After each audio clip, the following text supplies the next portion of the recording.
asked me, for what country or where are you located? And I said, Florida, United States. And according to Florida, and then the app began to tell me this is the law for financial law in Florida. So if you're going to make a contract, it's such and such and such. And then after the app taught me everything, then wrote the contract for me. Less than 20 minutes. I was so impressed. It is believed that as time continues going by, many works, many jobs will be substituted by artificial intelligence. So that's why in some countries in Europe, they are already telling students, hey, if you want to be better than AI, forget about this and this and that professions because this is basically substituting people that wants to communicate. I was so impressed. They are calling it the fourth revolution, the fourth industrial revolution. That's why there is a book actually that is called like that, the fourth industrial revolution. I really, really recommend. It's not a long book. You can read it in an afternoon. If you are in high school, I really, really recommend you that book. Why? Because it's telling you or it's letting us know, according to the economic bank, global economic bank, what are the professions that in the next 10 to 20 years are truly going to be needed because taking into consideration artificial intelligence. And most of them are service related. And by telling you this, by any means, I am discouraging any of you if you want to be a lawyer or anything. No, I'm not saying that. I'm just sharing with you the fact that I was so very much impressed that in the ways that we communicate, now we are being taken over by machines. Because at the end of the day, let's put it in very simple terms.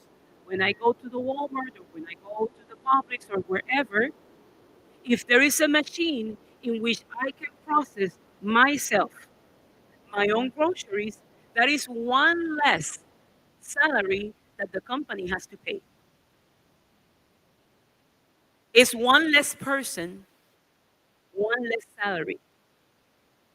And when you think about it, you have to say like, oh my God, are machines going to take over my life?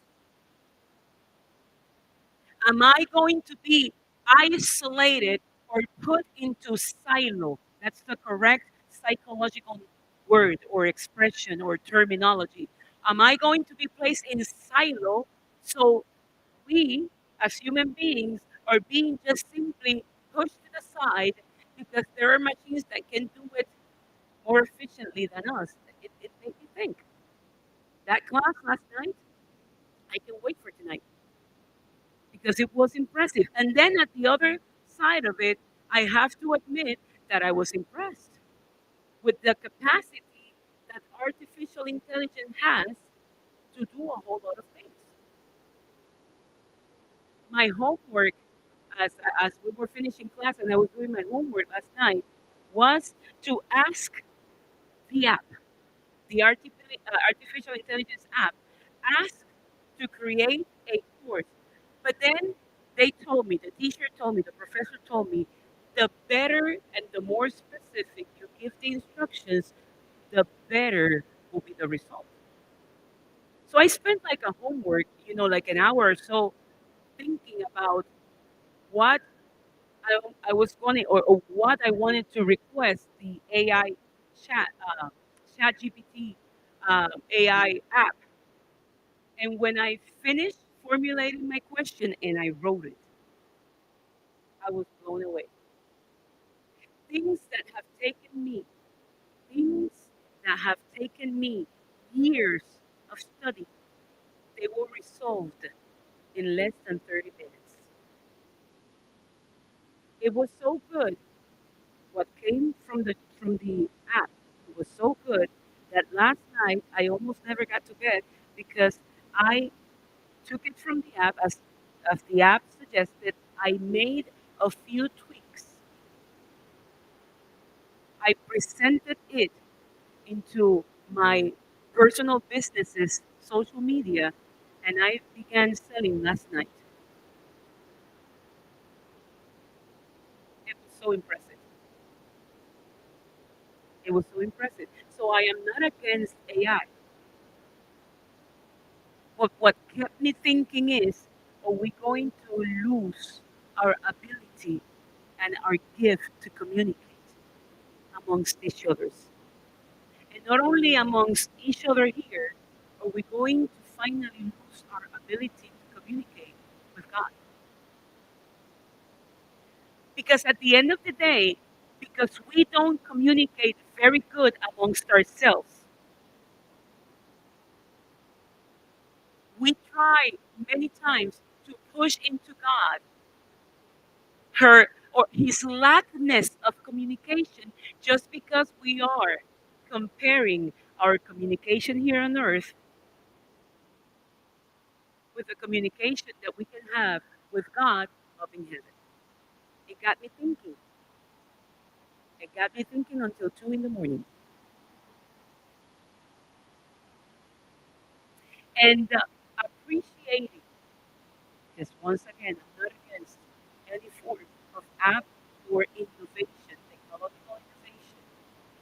I have to tell you that I will so much rather sit down with any of you if we have a chance and have a very nice cup of coffee or boba or tea or whatever it is that you like to drink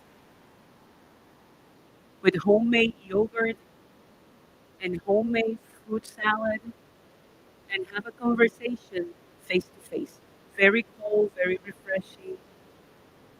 And have a conversation. I would rather have a conversation with Natalie or with Bella or with Heidi or Derek over a very nice, warm meal first, maybe arroz con tocino with carne guisada. Yeah, with a very nice plantain salad or something like that.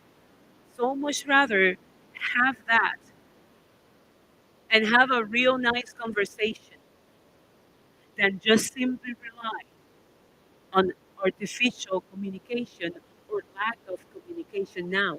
In order for it to be called communication, there's got to be a response. Because communication is not that I am always saying things, but then I lack the ability of shut my mouth and then listen actively to what others have to say to me. Communication is not when we're sitting around and talking, and let's say, because I have her in front of me, that I am talking to Bella, and Bella is all the time looking at beautiful pictures of Derek in her phone. I don't know. I'm just using them as an example because they are in front of me. I can use others as well. Like I could be, talking with Robert here, right? And he would be mesmerized with the pictures of his lovely boo on the phone. And I am here trying to communicate with Robert, but Robert is so mesmerized that he never heard any word that I said. Because when we communicate, hey, hey, keep it here. Because when we communicate, there is something that is called active listening. And let me tell you what active listening means. It means that I sit down, I am paying attention to Jonathan, and luckily enough, he doesn't have a phone or two phones because he carries with two. I don't know what's the deal. Anyway, whatever, whatever. But the thing is that I can sit down with him, and if I want to actively listen to him, I have to try. And even in active listening, you don't only listen with your ears, you even listen with your whole body. And I have to maybe scrunch down like this so that we are in the same level and be able to communicate. Because in active listening, you don't only listen with your ears, You listen with your whole self. And let me tell you this, let me give you a hint. If you want to know if you're truly communicating effectively with a person, there is one moment in which when you achieve active listening, your breathing rhythm goes together. So if that is what it has been defined as active listening amongst human beings, can you imagine how would that be if we do active listening towards heaven? Because God does have an ability to communicate. I want to guide you into scripture very briefly. And if you're taking notes, I want you to take notes in the book of Hebrews, chapter 5 and verse 14. Hebrews chapter 5 and verse 14. And it reads this way: But strong meat belongeth to them that are of full age, even those who by reason of use have their senses exercised to discern both good and evil. Let me read it again. But strong meat belongeth to them that are of full age. Because, of course, I have little Zion here, and little Zion, I think he has one or two teeth. Right, Miss Cuevas? How many teeth? Zion. Teeth, yeah. How many teeth? One, two, like five. But is he eating meat already? No, not yet. Because meat is for people. This is what Paul is writing about. Meat is for people that have the ability to chew on the meat.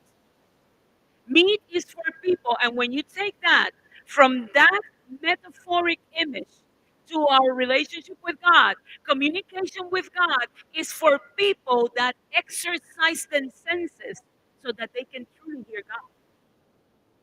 And not only their emotions, and not only their thoughts, and not only their presumptions. So many people say, I want to hear God, but they don't exercise the ability to be able to hear God. David in Psalm 139, verses 17 and 18, he says, How precious also are the thoughts unto me, O God. How great is the sum of them. If I should count them, they are more in number than we sand. Than the sand. When I awake, I am still with thee. David is saying, I am marveled.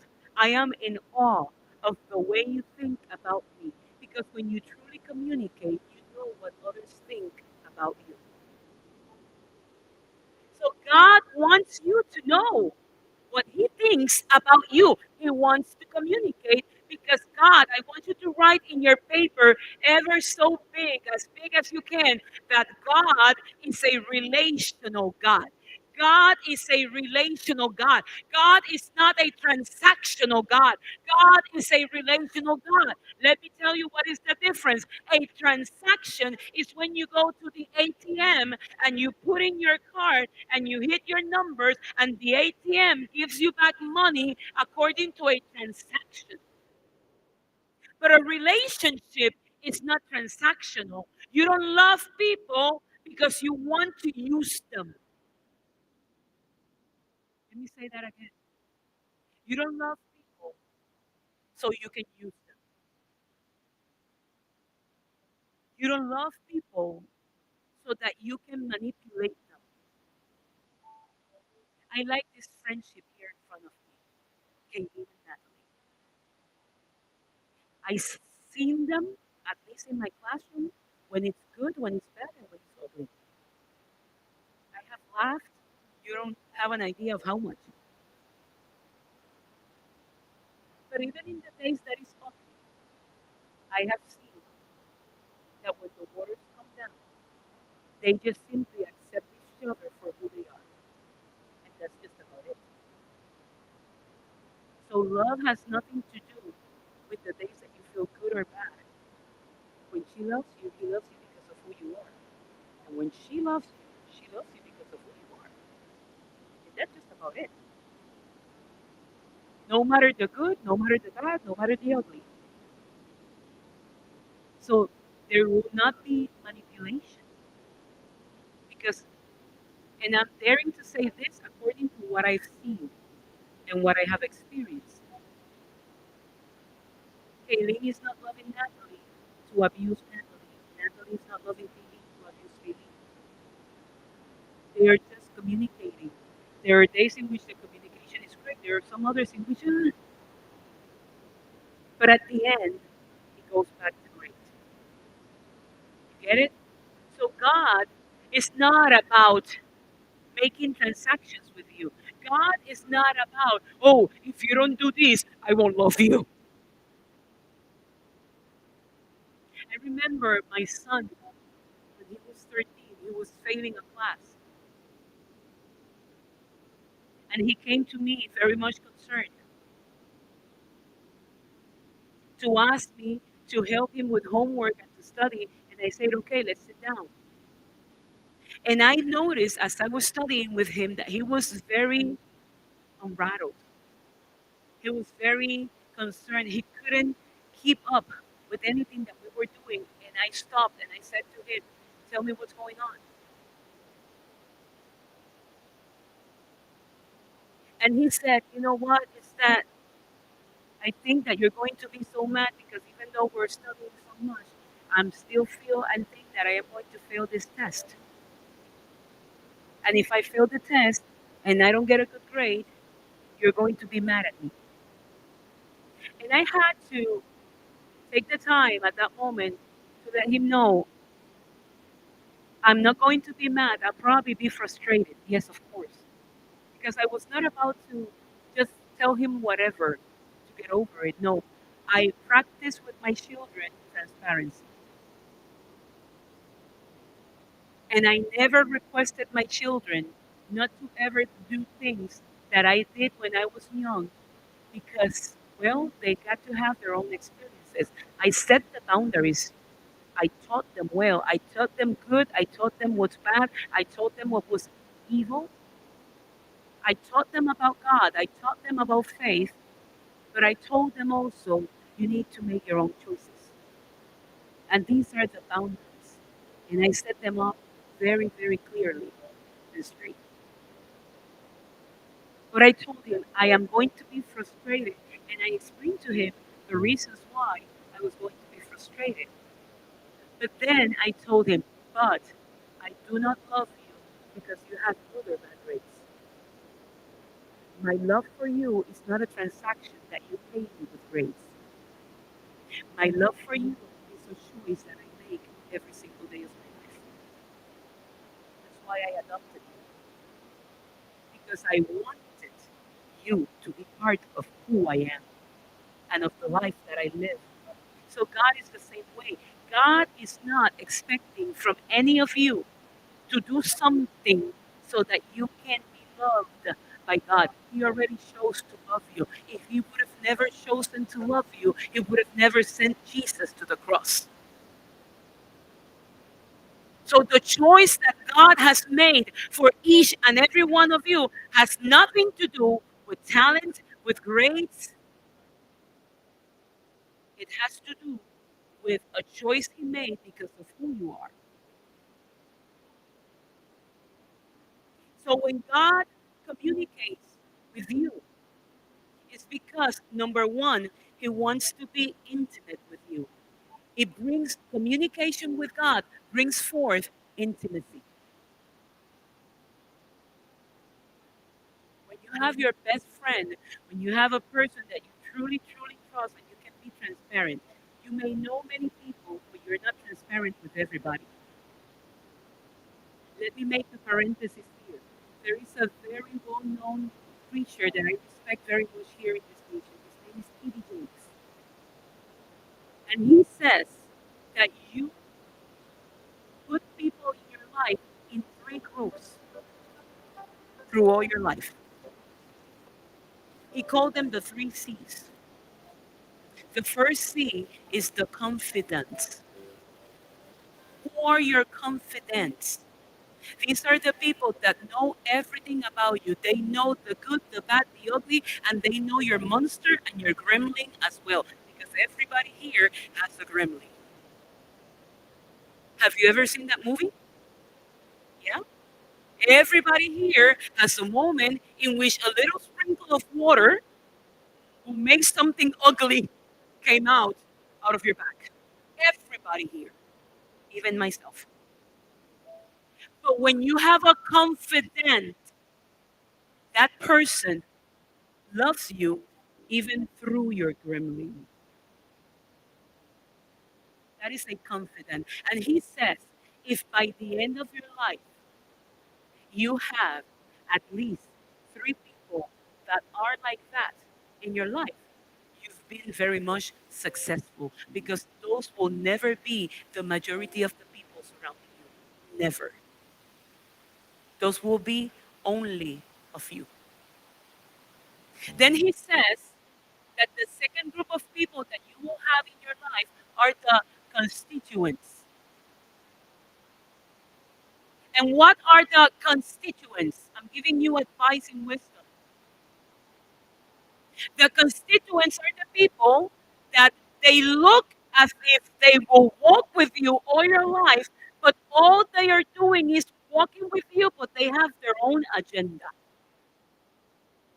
So they will be with you as long as you are convenient to them. And that is the majority of the people that you will have surrounding you for the rest of your life. People that are looking at you because your value to them is what can I get from this relationship? Am I talking real?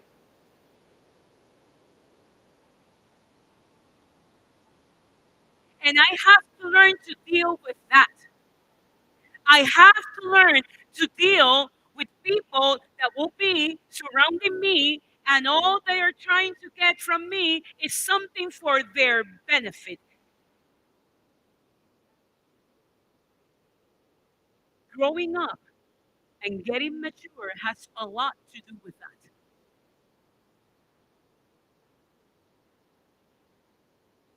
That's why I may know many people, but not every people is in my circle of transparency.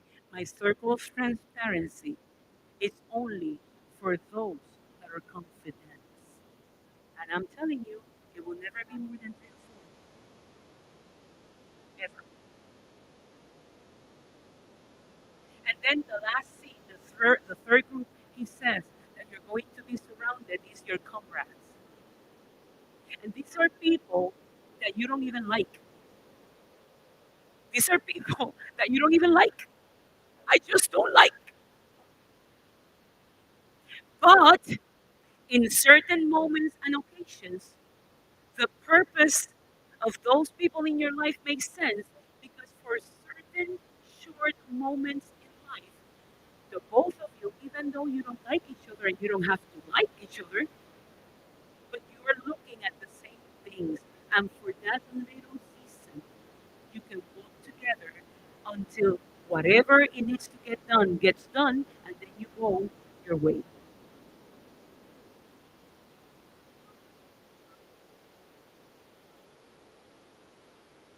Now, when we're going to transfer this advice and this wisdom into our relationship with God, you have to know that God will always be your confidant because He will always be the only one that truly knows you in your good, your bad, your ugly, and still loves you. And He will never forsake you. So when you are communicating well with people here on earth, that should be transferred to your communication towards God in heaven.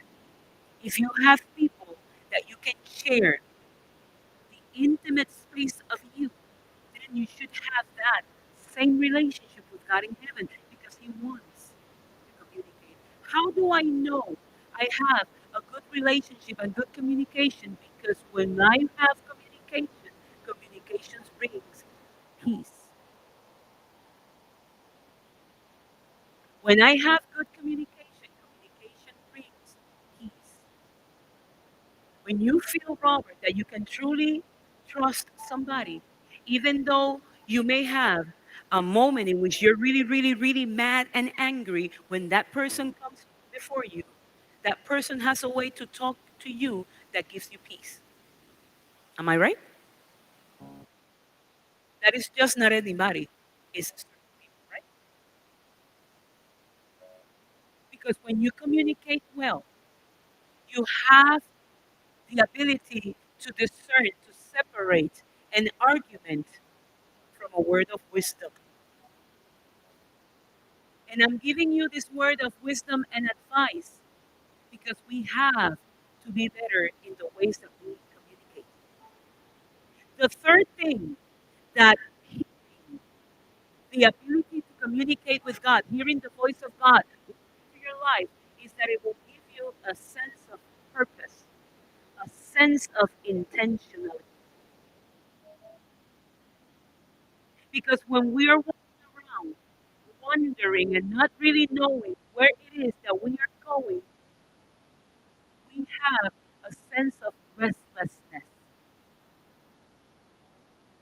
So many of you here, especially in high school, you have that sense of restlessness because you truly have not been able yet to find a sense of purpose and intentionality deep within you because you're not hearing the right voices.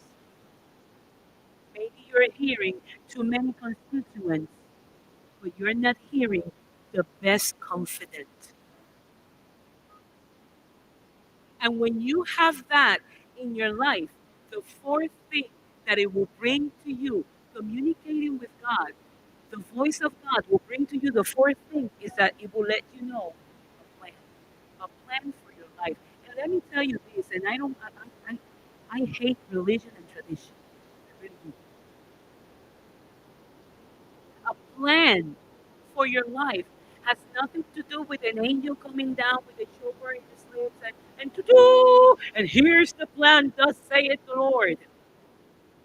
I'm not saying it cannot happen like that. It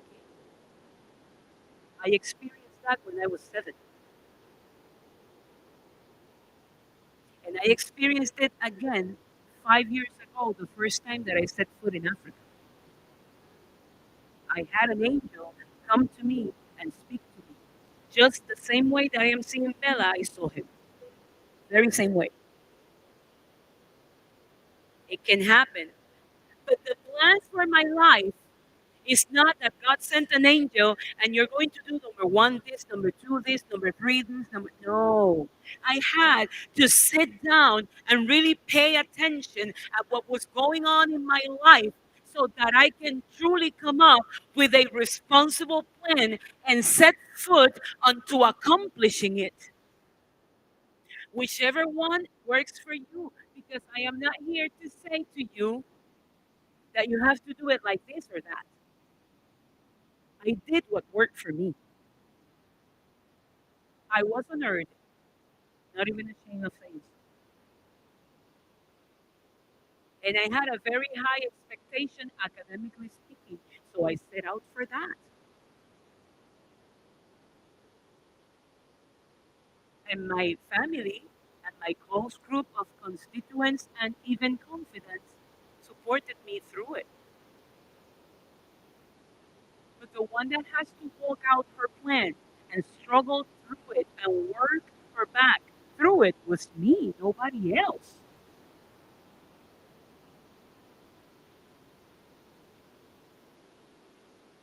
The only request that my mother gave me was, don't make me waste my money with those words.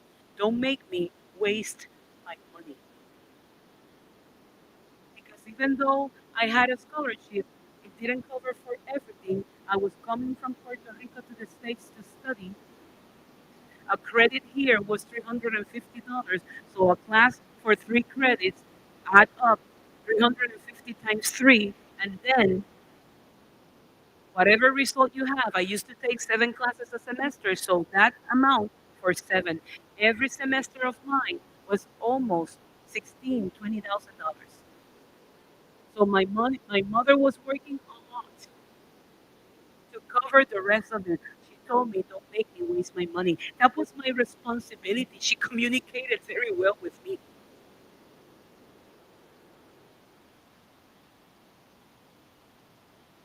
So I had like a fire burning my back. It never meant that I was not going to commit errors. Of course I did. But since I had confidence in my life, and I had the best confidant of all communicating into my life, I was living the life of a normal person. I was committing errors like every normal person. But there was a confidant that always found a way to get through me and get to me to set my path straight. Those are benefits of having confidence in your life, and those are benefits of having the best confident of all in your life. It brings you protection. That's the next thing that you get when you communicate well with God. It gives you protection. It protects you. It set out a course for your life.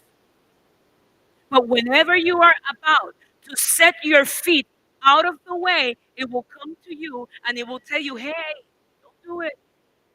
If you choose to do it, it's your thing. Then deal with the consequences. But it's always a choice, and never it will be because love never approached you to let you know what could happen. It will always be your choice, but nobody would ever be able to say, I was not told. Love will always try to protect you. Your confidence will always try to protect you. With my best friend, with my best friend, my best confidant here on earth. She many times in my life. She's been in my life ever since I was 11. I'm 51, so she's been in my life for 40 years, and we're still friends. Very good friends. More than friends, she's my sister. She's family. There is family that comes to you biologically, and there is the family that you choose. So she chosen me, and I have chosen her. And many instances in my life, she will call me and she will say, Jesse, you should not go that way. Sometimes I've heard, some others I did not. My choice. That never stopped her love from me. She could be frustrated. The same happened my way towards her. We could have been frustrated one with the other, but the love never changed. And sometimes she was the voice that God used to try and protect me. The next thing that communication with God will bring to your life is provision. You will always be provided with what you need. Provision. He will position you to prosper. He will position you to be given everything that you need.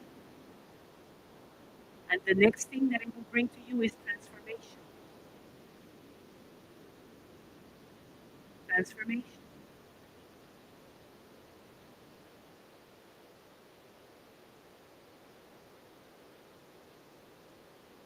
So God had intentionally given you ears, both in your spirit and physically, so that you're able to hear, to listen. Not based on your righteousness, but based on His love for you. Based on His love for you. And let me tell you this, sometimes the word of the Lord will come to your life and it will sincerely, honestly, And I will even dare to ask to some of the adults here, teachers. Sometimes we have heard the voice of the Lord, but since we are so much set in our own frame, in our own mindset, we did not receive it joyfully. Am I right, Miss Cuevas? But then at the end, when we made our choice, whether it was good or not so good or even bad, when we made our choice and what happened to us hurt us so much, we went back and we say, oh, I was told. You don't have to get there. Then again, it will always be your choice because God will never impose onto you. He will never impose himself onto you. God does not want nobody to love him back because you feel like you're going to hell. When I was growing up in Puerto Rico, all that I heard when I was going to church, and I went to a very traditional Pentecostal church, is that if I don't do this and I don't do that, I'm going to hell. I was terrified. So I needed to get out, to know the world. That's why I went to study so far away from home. That was the reason. So hey, I get it. That's why I pushed myself to finish high school when I was 15 and set out to college and far away from home. Very far away. The farthest, the better. Been there, done that. I get it. But I have to tell you, because I wouldn't be completely honest and transparent with you if I don't tell you, God will follow me through every single day of my life. And He communicated so well with me every single day of my life through all my bad and good decisions. That today at 51, and I'm so happy I'm 51, happy, happy. Oh, you don't need to clap. Believe me, I enjoyed my 15, 16, 17, 18, all of them. I celebrated them. But if you ask me, would you go back? I would say no. No. I remember the good, and then I remember the not so good. And I would rather so much be this age that I am right now. There is a song by One Republic. The name of the song is I Lived. And the very last words of the chorus say, and it, with every broken bone, I swear I have lived. That's the name of my book, Dancing with Broken Bones. I have danced, and I have danced it all with broken bones. But I am happy now that I have danced it all, even through brokenness. Because when I weighed out the good, the not so good, the ugly, and even the bad, I have to tell you, at the end of the day, your bag will be full of the good. And I am still pushing through to my next season. Because for every age that you have in your life, there is something to be learned. But I am advising you and giving you a word of wisdom. Do it with good communication towards God and towards the people that is surrounding you and that are demonstrating that truly love you. A real friend of yours will call it out in your face. A real good friend. Somebody that truly appreciates and values you will tell you in your face, hey, fix this. And will confront you, even when you don't like it. That is when people truly love you. When I was your age, in Puerto Rico, in my school, they would say, no van a ir con rebuleo contigo. They will not hide it. They will tell you the things like it is. And that is respect and that is love and that is communication.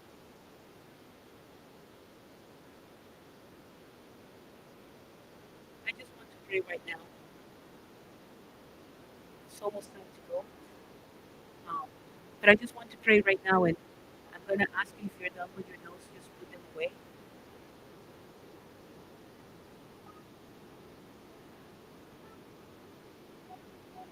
And as we remain seated where we are, remember to give your notes to Pastor Velez.